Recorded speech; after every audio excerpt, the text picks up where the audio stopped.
Hi అండి, అందరికీ నమస్కారం. Welcome to Vijay media. ఇప్పుడే అందిన వార్త. తెలుగు రాష్ట్రాల్లో భారీ వర్షాలు, ఈ జిల్లాలకు బిగ్ అలర్ట్. లేటెస్ట్ అప్డేట్ రావడం జరిగింది. సో దానికి సంబంధించిన పూర్తి వివరం చెప్పడం కోసం నేను వీడియో చేస్తున్నాను.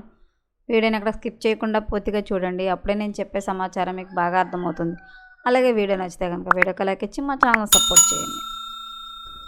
తెలుగు రాష్ట్రాల్లో పెరుగుతున్న ఉష్ణోగ్రతలతో జనం అల్లాడిపోతున్నారు. చాలా ప్రాంతాల్లో ఉష్ణోగ్రతలు 35 డిగ్రీలకు పైగా నమోదవుతున్నాయి. ఇదే సమయంలో వాతావరణ శాఖ కీలక అప్డేట్ ఇచ్చింది. ద్రోణి ప్రభావం కారణంగా ఇవాళ ఉత్తర కోస్తా ప్రాంతాల్లోని కొన్ని చోట్ల తేలికపాటి వర్షాలు పడే అవకాశం ఉందని అంచనా వేసింది.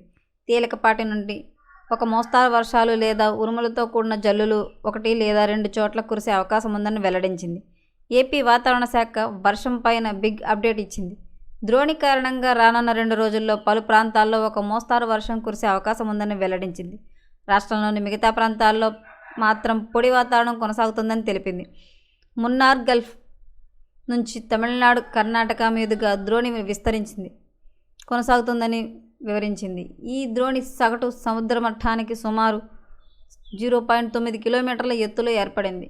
అదేవిధంగా ఆంధ్రప్రదేశ్, యానాం ప్రాంతాల మీదుగా దిగువ ఉష్ణమండల దక్షిణ నైరుతి దిశ నుంచి గాలులు వీస్తున్నాయని వాతావరణ శాఖ వెల్లడించింది. ఈ ద్రోణి ప్రభావంతో ఇవాళ ఉత్తర కోస్తా జిల్లాల్లో కొన్ని ప్రాంతాల్లో తేలికపాటి నుంచి మోస్తారు వర్షాలు కురిసే అవకాశం ఉందని అంచనా వేసింది. అదేవిధంగా కొన్ని చోట్ల ఉరుములు, మెరుపులతో కూడిన జల్లులు పడే అవకాశం ఉందని అధికారులు తెలిపారు. కాగా బుధవారం నుంచి రాష్ట్రంలో మళ్లీ పూర్తిగా పొడి వాతావరణం కొనసాగుతుందని అంచనా వేస్తున్నారు. దక్షిణ కోస్తా ప్రాంతాల్లో మాత్రం వేడి, తేమ ఎక్కువగా ఉండే వాతావరణం ఉంటుందని అమరావతి వాతావరణ కేంద్రం పేర్కొంది. కాగా అటు తెలంగాణలో పొడి వాతావరణం ఉంటుందని, ఉష్ణోగ్రతలు పెరిగే అవకాశం ఉందని వాతావరణ శాఖ తెలిపింది. ఉత్తర తెలంగాణ జిల్లాలైన ఆదిలాబాద్, నిజామాబాద్, కరీంనగర్ ఎండ తీవ్రత సగటు కంటే ఎక్కువగా ఉంటుందని, దక్షిణ తెలంగాణలో గాలులు దిశగా మారడం వల్ల వేడి గాలులు వీచే అవకాశం ఉంటుందని పేర్కొంది.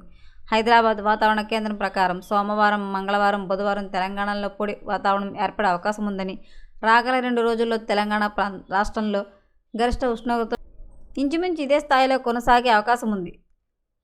మరిన్ని అప్డేట్స్ కోసం మా ఛానల్ తప్పకుండా సబ్స్క్రైబ్ చేసుకోండి. Thanks for watching.